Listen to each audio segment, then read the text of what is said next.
ولا تحسبن الله غافلا عما يعمل الظالمون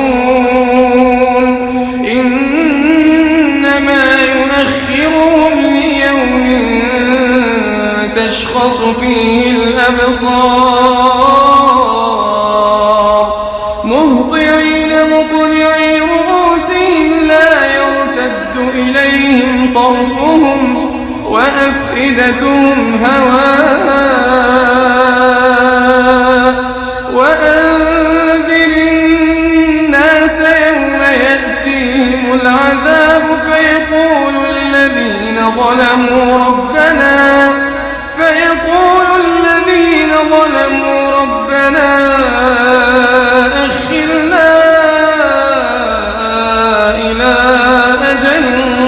قريب فيقول الذين ظلموا ربنا أخرنا إلى أجل قريب نجب دعوتك ونتبع الرسل أولم تكونوا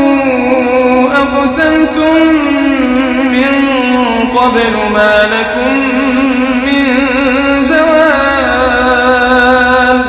وسكنتم في مساكن الذين ظلموا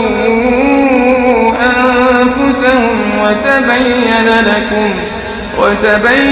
لكم كيف فعلنا بهم وضربنا لكم الأمثال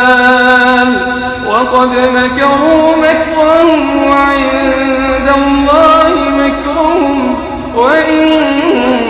كان مكرهم لتزول منه الجبال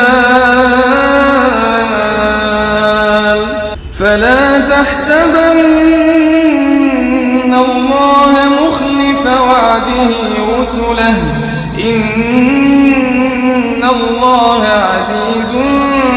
ذو انتقام